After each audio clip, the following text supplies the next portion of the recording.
Shalom Bapak Ibu. Haleluya. Puji Tuhan. Ada sukacita. Pagi hari ini kita bersyukur oleh karena kebaikan Tuhan kita boleh dimampukan berada di tempat ini, kita beribadah kepada Tuhan. Mari kita persiapkan seluruh kehidupan kita. Kita bawa, kita angkat hati kita kepada Tuhan. Kita masuk dalam hadirat Tuhan. Sekarang kita menyembah Tuhan. Haleluya. Terima kasih Tuhan untuk hari yang baru. Terima kasih untuk kekuatan yang Tuhan sudah berikan kepada kami. Kami mau beribadah kepada Tuhan. Dan Tuhan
mau bersorak-sorai bagi Engkau Tuhan. Mari Tuhan hadir.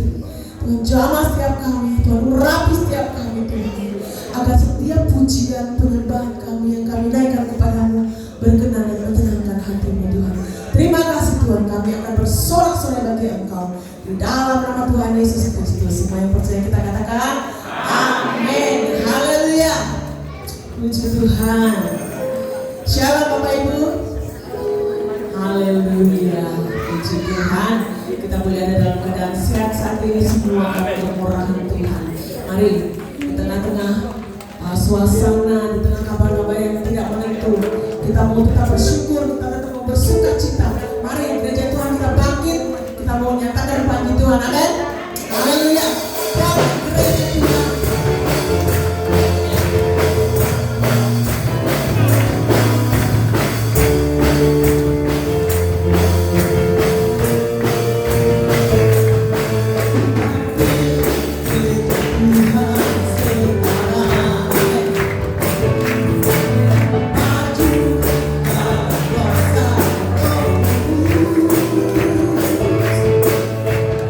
Oh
mempersembahkan pujian bagi Tuhan.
pujian dari Komisi Wanita. Kiranya boleh menjadi berkat buat kita semua, amin.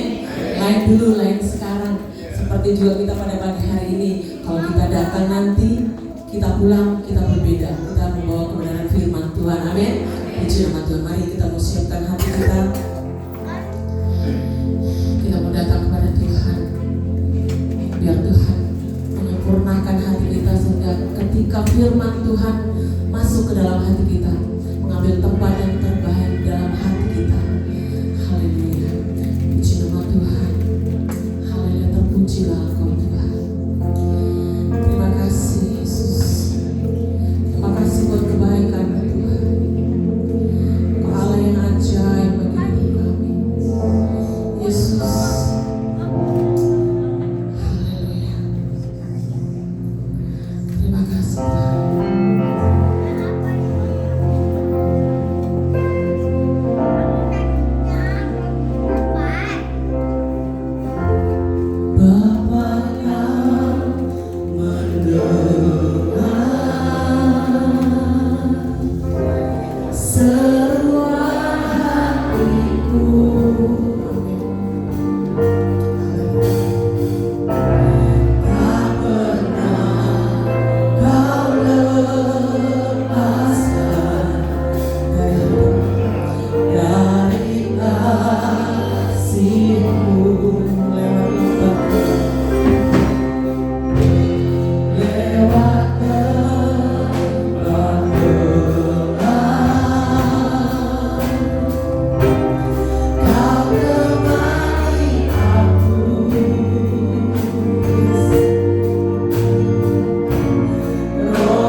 setiap benih-benih dari firman-Mu, itulah yang akan menjadikan kami bertumbuh, yang akan membuat kami semakin kuat, yang akan membuat kami semakin bergairah untuk selalu mengikuti rencana dan kehendak dari Tuhan.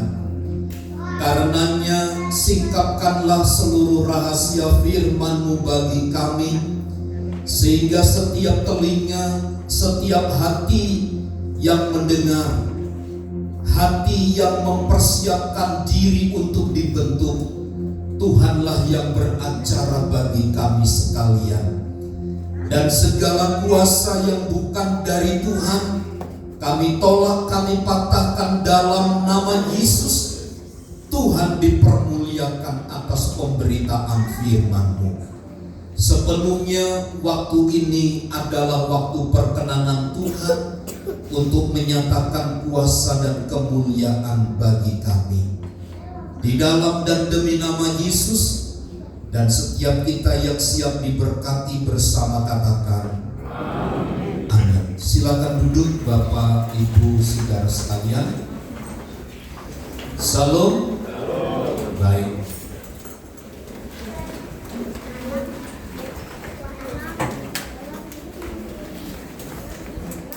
Kita ada di dalam bulan yang baru di tanggal 7 hari ini, dan kita bersyukur atas pemeliharaan, atas kasih setia Tuhan yang menyampaikan kita sampai kepada hari ini tentunya. Baik, mari kita membaca firman Tuhan dari Matius pasal yang ke-23. Kita baca ayat 29 sampai ayat yang ke-36. Kita akan membaca secara responsif. Saya membaca ayat yang ke-29 dan saudara-saudaraku sekalian membaca ayat yang ke-30 dengannya sampai ayat yang ke-36. Saya mulai ayat yang ke-29 demikian. Celakalah kamu, hai ahli-ahli Taurat dan orang-orang Farisi, hai kamu orang-orang munafik, sebab kamu membangun makam nabi-nabi dan memperindah tugu orang-orang saleh. Dan berkata, jika kami hidup di zaman nenek moyang kita, tentulah kami tidak ikut dengan mereka dalam pembunuhan nabi-nabi itu. Tetapi dengan demikian kamu bersaksi terhadap diri kamu sendiri bahwa kamu adalah keturunan pembunuh nabi-nabi itu. Dari keturunan para nenek moyangmu. Hai kamu ular-ular, hai kamu keturunan ular beludak, bagaimanakah mungkin kamu dapat meluputkan diri dari hukuman neraka? Sebab itu lihatlah, aku mengutus kepadamu nabi-nabi, orang-orang bijaksana nabi-nabi berkata, separuh di antara mereka akan kamu bunuh dan kamu salibkan, yang lain akan kamu siksa di rumah-rumah ibadahmu, dan kamu aniaya dari kota ke kota, supaya kamu menanggung akibat penumpahan darah orang yang tidak bersalah, mulai dari Habel orang benar itu sampai kepada Zakaria anak bereknya yang kamu bunuh di antara tempat kudus dan mezbah. Aku berkata kepadamu, sesungguhnya semua ini akan menanggung perkara ini. Puji Tuhan. Setelah sekian lama kita membahas tentang karakteristik dari ahli-ahli Taurat dan orang-orang Farisi, sesungguhnya celaan, hukuman yang telah tersedia bagi mereka, kemudian teguran-teguran yang begitu masif yang disampaikan oleh Tuhan Yesus, baik secara pribadi, secara khusus kepada mereka, tidaklah itu mendapatkan tempat di dalam hati mereka. Sehingga selesainya pasal 23 sampai kepada ayat 36 ini pun ada 7 kata celaan yang telah disampaikan kepada mereka. Ini pun sama sekali tidak bermanfaat bagi pribadi-pribadi mereka. Saya hanya mau katakan begini, betapa susah, betapa sulitnya mengubah kehidupan seseorang untuk menjadi seperti yang Tuhan mau, yang Tuhan kehendaki. Disiplin yang kita seringkali gunakan untuk membawa seseorang menjadi mengalami perubahan, justru kadangkala itu dianggap sebagai sebuah bentuk penghukuman. Tetapi sementara ketika kita mengadakan pembiaran, justru ini dipergunakan sebagai alat yang kemudian menjadi bumerang bagi pihak kita, di mana kita sendiri justru kemudian akan menjadi pesakitan. Memang Bapak Ibu Saudara, 1001 macam cara Tuhan Yesus telah lakukan untuk mengubah cara hidup mereka. Tetapi justru 1001 cara yang Tuhan kerjakan bagi mereka diubah sedemikian rupa menjadi alat, menjadi legalitas bagi mereka untuk tetap mempertahankan diri sebagaimana keinginannya.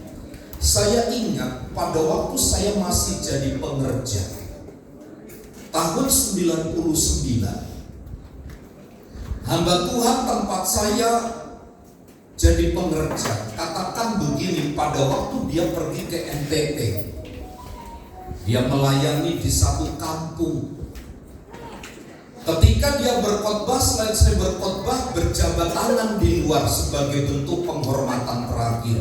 Ada seorang bapak, dia sharing kepada gembala, kepada hamba Tuhan itu, dia katakan begini, seumur hidup saya, bahkan sampai mati pun saya tidak akan pernah mengampuni dia. Saya tidak tahu yang dimaksud dia itu apakah hamba Tuhan ataukah itu rekan sekerjanya. Sampai ke liang kubur pun akan saya kejar begitu.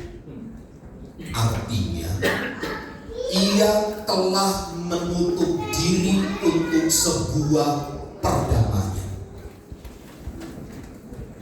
Dan hamba Tuhan ini, Bapak Ibu Saudara, sudah sampaikan beberapa keterangan. Tidak baik Bapak seperti itu. Justru Anda yang akan semakin menderita. Orang yang Anda benci akan tenang-tenang saja dengan kedamaian. Tidak. Saya tidak akan pernah menerima pendamaian. Sampai ke neraka pun saya akan kerja. Ini kan luar biasa.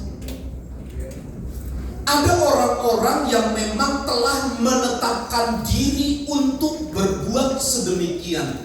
Walaupun di depan mata sudah terbuka ada kebenarannya, sudah terbuka dengan jelas, terang benderang jalannya, tetapi justru jalan yang terang benderang itu dianggap sebagai sesuatu yang tidak baik, yang tidak benar.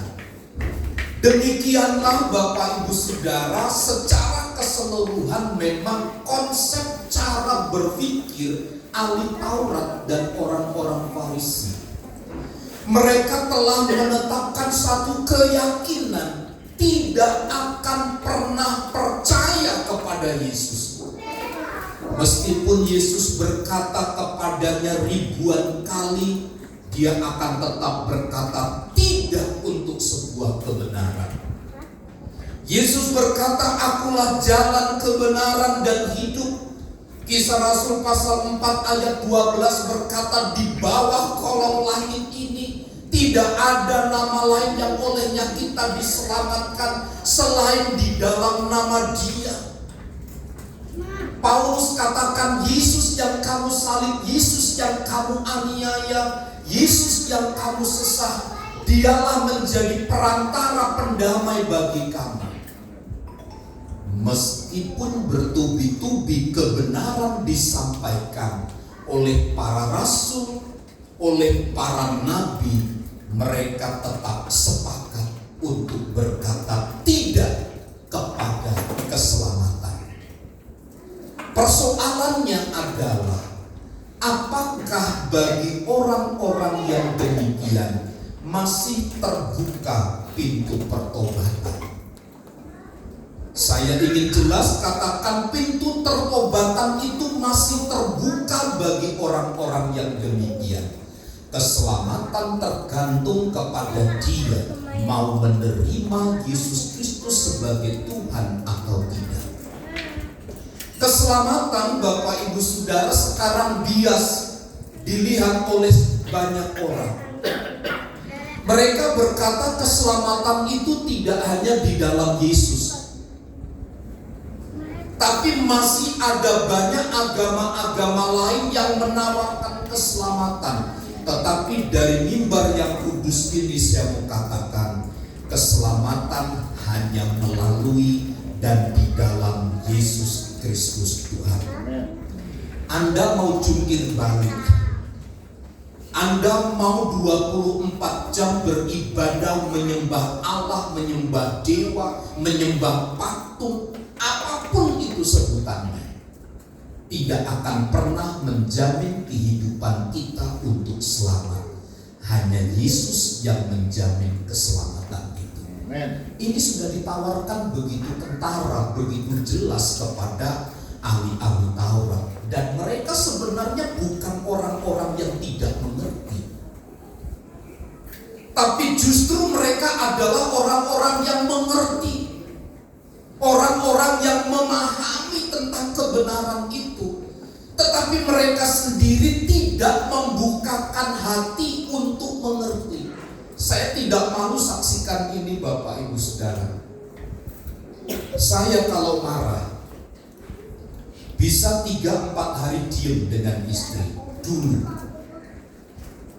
saya gak mau ngomong, saya juga gak mau makan, saya diem aja marah. Saya pikir dengan saya marah, diam itu akan menyelesaikan. Padahal hati ini rasanya sakit. 3 hari gak bisa bercanda dengan istri, relasi saya terganggu. Saya tahu ada masalah ini, tapi saya tidak bisa. Kenapa? Lagi-lagi egonya itu terlalu tinggi. Bapak-bapak kalau sedang berkonflik, pernahkah bapak-bapak minta maaf terlebih dahulu? Yang melakukan itu angkat tangan. Kalau sedang ada problem suami dan istri, saya tanya kepada bapaknya. Kalau sedang berantem gitu, bapaknya dengan hati, dengan bangga, "Mami, sayangku, saya minta maaf." Ada yang katakan begitu? 1, 2. Dari 1.500 orang hanya 2 sama kayak saya dulu. Laki-laki egonya tinggi, terlalu tinggi. Hati-hati, kalau jatuh menyakitkan. Tapi sekarang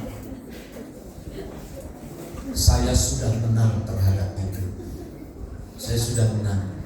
Marah wajar, tapi habis marah ya sudah, cium lagi, selesai.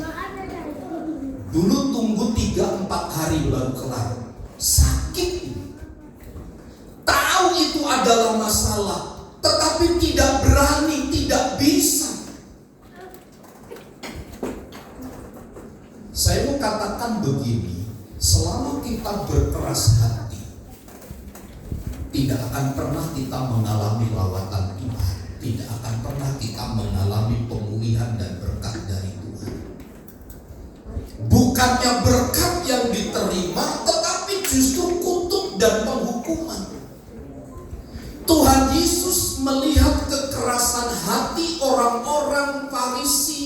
ahli Taurat yang tidak mau bertobat itu. Yang tidak mau bertobat. Meskipun 1001 kebenaran ditunjukkan di depan mereka, bahkan di depan mereka ditunjukkan, dipersiapkan penghukuman yang nyata, itu pun tidak membuat mereka bergeming. Kalau kita membaca ayat 29 sampai 36 itu, justru mereka berusaha untuk mengelabui. Seandainya saya ini, generasi saya tinggal seperti generasi kakek nenek moyang saya tidak akan pernah membunuh nabi-nabi Tuhan. Kata ahli Taurat seperti itu. Tuhan Yesus berkata, bukan demikian, tapi justru kenyataan itu menunjukkan bahwa kamu itu adalah keturunan pembunuh. Untuk mengelabui jati diri mereka dalam ayat 29 sampai ayat 30, mereka menaruh rasa respek, mereka menaruh rasa hormat dengan cara apa? Mereka menghormati peninggalan nabi-nabi. Mereka membangun makam-makam dengan baik. Mereka mempercantik, mereka memperindah dengan harapan orang lain punya asumsi bahwa ahli Taurat itu punya respek, punya hormat kepada para nabi. Tetapi justru Tuhan Yesus katakan, kamu adalah keturunan pembunuh nabi. Seolah-olah mereka mengatakan begini, mereka mau menyatakan diri sebagai seorang yang terlepas, sebagai seorang yang sepakat dengan kehendak dan rencana Tuhan terhadap rancangan dan kehendak Allah untuk penyelamatan manusia itu. Seolah-olah demikian. Artinya itu hanya kepura-puraan mereka untuk menunjukkan siapa dirinya. Bapak Ibu Saudara yang terkasih di dalam Tuhan, kepura-puraan dari ahli-ahli Taurat dan orang-orang Farisi tidak akan pernah mereka dapat menyimpannya dengan rapi, dengan sebaik-baiknya. Satu kali saya menyimpan uang, menyelipkan uang di dompet. Dulu waktu saya bekerja, saya karena gaji itu saya nggak tahu. Pokoknya gaji saya sebulan saya kasih istri, Mimi. Yang penting kasih saya bensin saja dari sini ke Cengkareng pulang pergi tiap hari. Nah, saya cari duitnya adalah karena saya di pengiriman barang, nah saya termasuk angkat barang, gitu. Nanti saya dapat tip dari kantor, saya dapat tip dari sopir, saya dapat tip dari yang lain, dari preman-preman gitu. Jadi saya kumpulkan.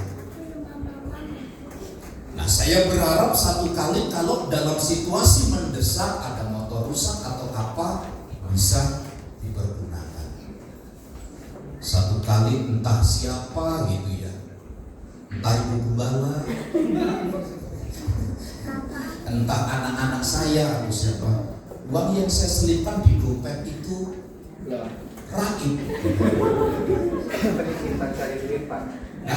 Kita cari duit, Pak. Betul, istri atau anak pintar cari duit di tempat-tempat tersembunyi, ditaruh di kaos kaki, ketemu juga.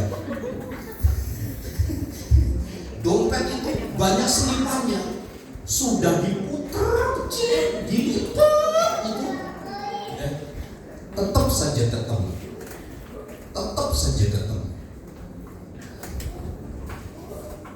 Betapa sebenarnya Bapak Ibu Saudara ini menjadi realita kehidupan kita dalam keseharian ini. Rasa respek, rasa hormat, seolah-olah itu hanya menjadi satu daya tarik, menjadi alat supaya seseorang itu mengikuti. Padahal menurut saya sebuah kepura-puraan, hidup yang dibangun atas kepura-puraan itu menyakitkan. Pasti akan ketahuan juga. Pasti akan ketahuan juga. Satu kali Yolan ini piara kucing karena di rumah itu banyak tikus. Kucing ini berhari-hari kok tidak ada. Yolan, kucingmu tuh kemana? Rupanya tempat duduk itu biasa kalau kami pagi tempat duduknya Jen. Di bawah itu kursi gitu, tempat dia membaca Alkitab setiap pagi dengan kami. Jen itu satu pagi bilang begini, ini bau napas siapa sih kok busuk amat gitu. Busuk amat napas ini. Bau apa sih Jen? Saya bilang begitu. Padahal kami duduk di sampingnya nggak bau. Gitu. Jen itu tajam itunya, penciumannya. Nggak ada kok. Lalu Yolan pulang dari aktivitasnya, saya coba bau apa sih gitu ya. Saya tengok sana, tengok sini kok nggak ada. Rupanya di bawah kursi itu kucingnya sudah bengkak. Oh, rupanya sumber bau itu di situ. Meskipun kucing mungkin dalam hatinya ya, Bapak Ibu tahu perasaan kucing, saya sembunyi di sini gitu, supaya saya tidak tahu kematian saya. Jauh dari dalam perasaan kucing, orang juga akan tahu, tercium juga baunya. Setelah saya senter begini, waduh, ini kucingnya Yolan.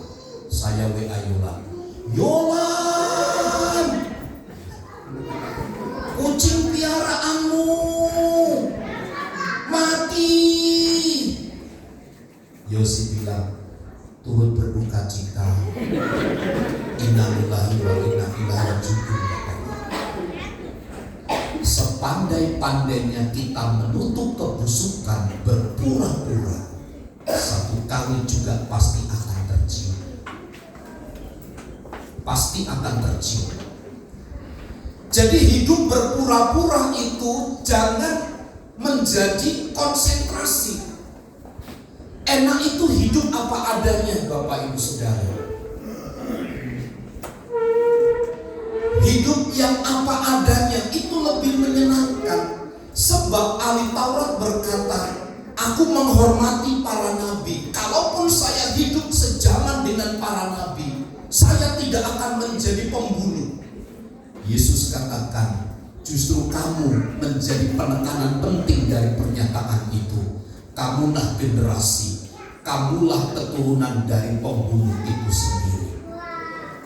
Saya ingin katakan begini, sebenarnya mereka sedang tidak sadar bahwa tindakan yang mereka lakukan itu sedang menuju kepada satu kehancuran.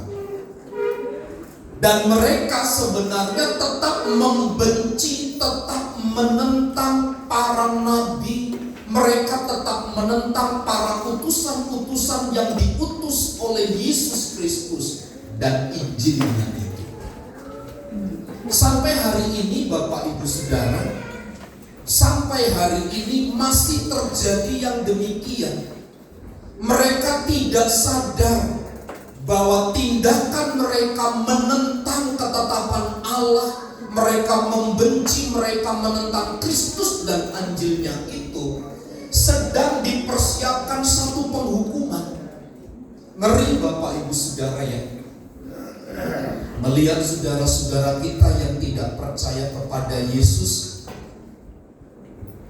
sepertinya mereka sedang dibawa ke pembantaian untuk dihukum. Bagi mereka yang tidak percaya kepada Kristus, mereka sedang mempersiapkan diri untuk masuk di dalam penghukuman yang berat.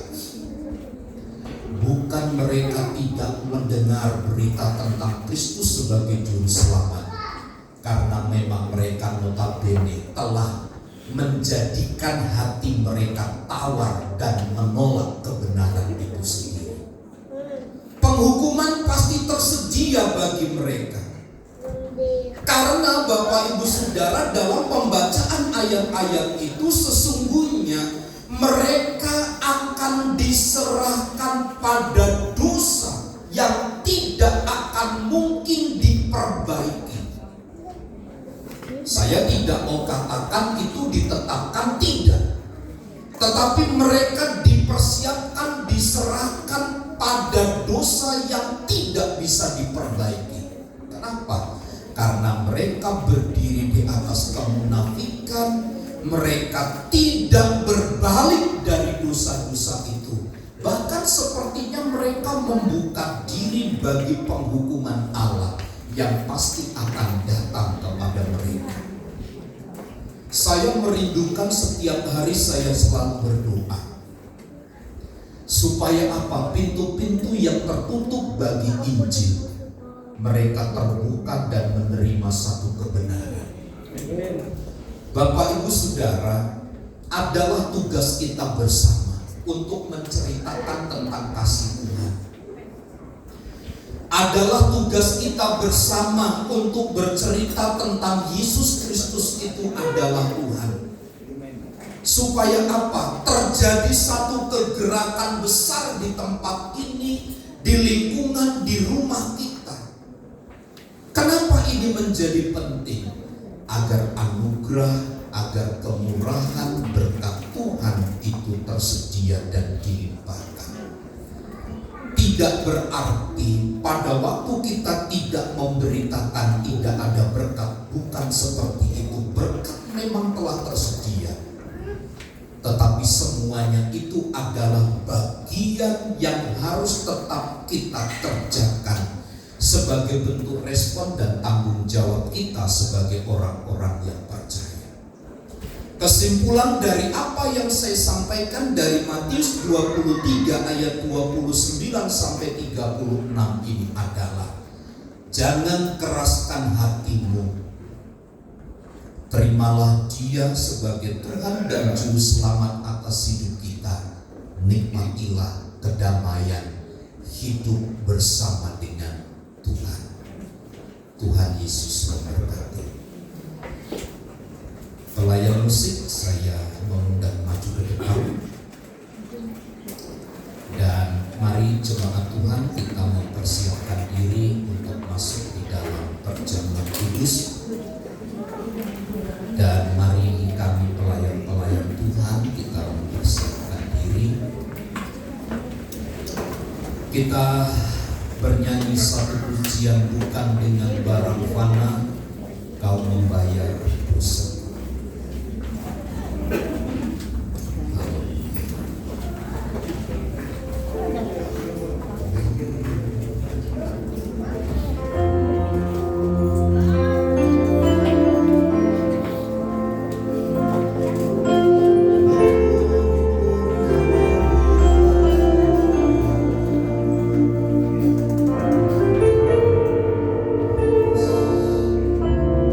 Bukan dengan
baik di dalam persekutuan yang intim dengannya.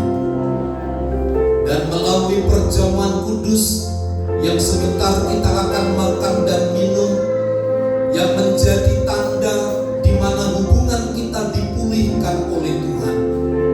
Kiranya ini pun menjadi sarana yang baik bagi peningkatan satu kualitas relasi kita dengan Tuhan, yang karenanya kita mengalami pemulihan. Tuhan memperkenan, diberkatilah seluruh kehidupan kita. Ku telah mati dan tinggalkan. Semoga pelayan-pelayan berjalan mari bersama hidupku yang lama. Semuanya sia-sia dan tak berarti lagi.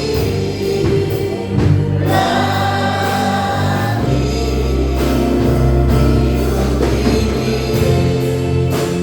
ku letakkan pada pesta-Mu ya Tuhan. Jadilah padaku seperti yang hari ini.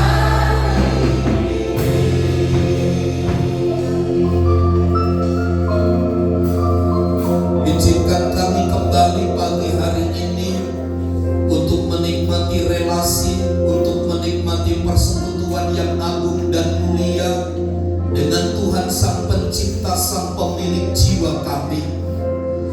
Izinkan kami makan sehidangan dengan tubuh darah Tuhan melalui perjamuan yang kudus ini.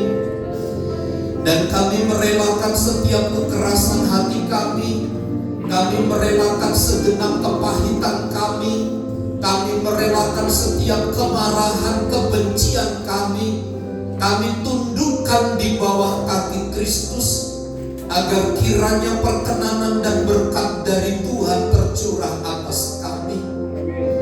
Berkati para hamba-hamba-Mu, pelayan-pelayan-Mu yang telah mempersiapkan diri untuk melayani, dan setiap tangan umat-Mu yang mengambil bubuih berkat. Dengan iman mereka makan dan minum tubuh dan darah Tuhan ini, mereka pun akan menikmati satu pemulihan. Mereka akan mengalami satu hidup yang dipulihkan dan diberkati oleh Tuhan. Karenanya kami minta rahmat dan kemurahan Tuhan, penyikapan-penyikapan kebenaran selalu nyatakan bagi kami. Dan kami akan lakukan dengan iman dan percaya di dalam dan demi nama Yesus. Kiranya perjamuan ini menjadi berkat bagi kami, dan kami akan melakukannya dengan iman. Amin. Salibnya teramat mulia. Salibnya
Roti yang kita pegang adalah melambangkan tubuh Tuhan.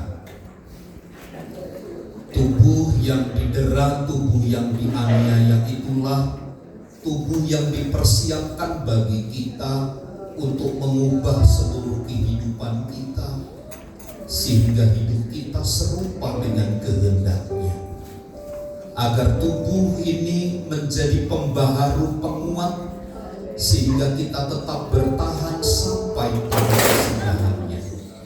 Dengarkan firman Tuhan sebelum kita memakan roti yang melambangkan tubuh Tuhan. Sebab apa yang telah kuteruskan kepadamu telah aku terima dari Tuhan, yaitu bahwa Tuhan Yesus pada malam waktu ia diserahkan mengambil roti, dan sesudah itu ia mengucap syukur atasnya, ia memecah-mecahkannya dan berkata, "Inilah tubuhku yang diserahkan bagi kamu, perbuatlah ini menjadi peringatan akan aku." Mari kita makan dengan iman dalam nama Yesus.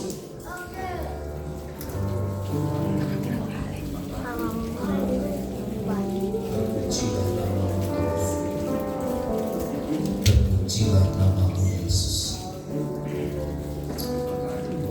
Angkat cawan di tangan kananmu. Cawan yang berisi air anggur adalah melambangkan darah Tuhan.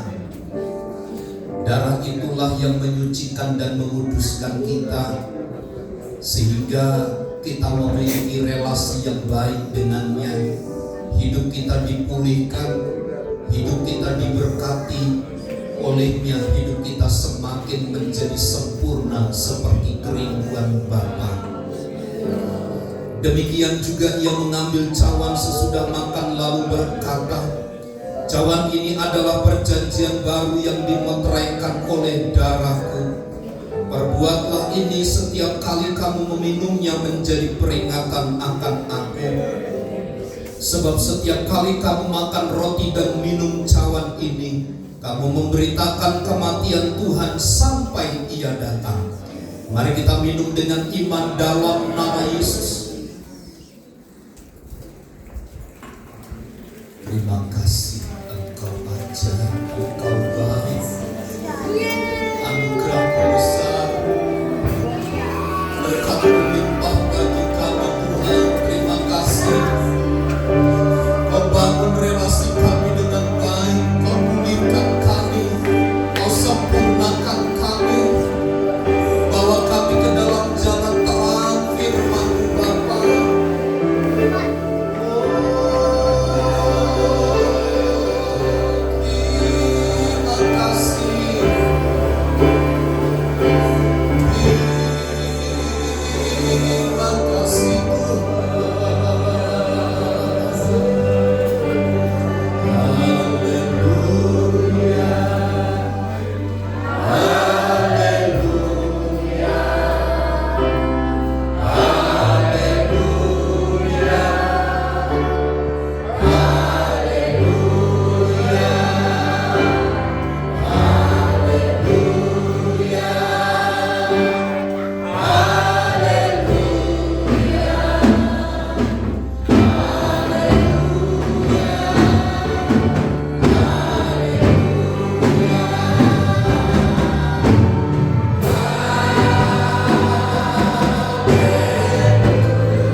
merubah, yang merombak setiap paradigma yang tidak benar, agar kami menjadi sempurna sama seperti Engkau Bapa yang adalah sempurna.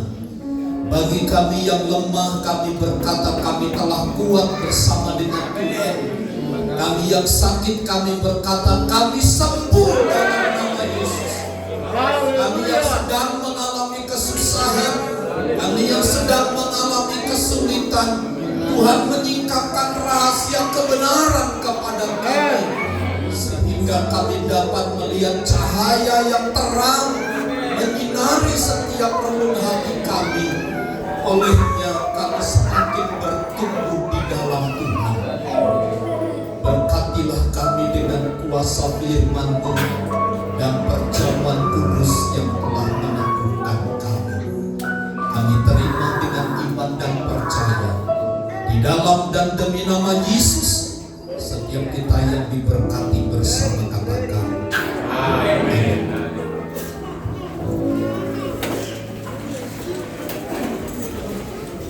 Haleluya. Kita sudah diberkati. Kita diberkati double berkat pagi ini, amin. Berkat firman Tuhan, berkat perjamuan kudus. Puji nama Tuhan. Selanjutnya kita akan berikan korban persembahan. Kita mau ucap syukur atas segala kebaikan Tuhan yang Tuhan sudah nyatakan bagi kita pagi ini. Mari kita tundukkan kepala dan berdoa. Bapa, kami akan berikan korban persembahan kami. Berkatilah setiap tangan-tangan kami Tuhan. Dan berkat ini boleh berguna bagi pelayanan pekerjaan Tuhan di tempat ini. Kami akan mengucap syukur dan memberi kepada Engkau Tuhan di dalam nama Tuhan Yesus Kristus. Haleluya. Amin.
Turut berbelasungkawa kami keluarga besar GPIA kepada keluarga Bapak Martin atas ibu yang telah dipanggil pulang ke pangkuan Bapa di surga.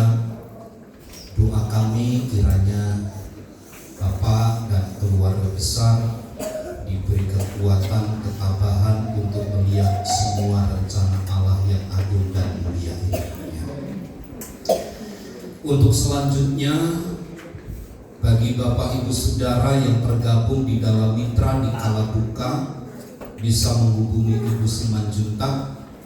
Untuk acara retret tahun 2026 bisa menghubungi Ibu Edi Paulus. Kemudian untuk perluasan tempat ibadah bisa menghubungi Ibu Lili. Untuk Natal bisa menghubungi Saudara Yolan dan Jessica. Kita berdoa bagi jemaat Tuhan yang sakit. Kiranya Tuhan turut bekerja bagi mereka sehingga mereka mengalami berkat dari Tuhan. Ya. Saya kira demikian beberapa pengumuman yang dapat saya sampaikan. Sekali lagi saya mengundang, mari bersama kita berdiri, kita akhiri ibadah kita di dalam doa.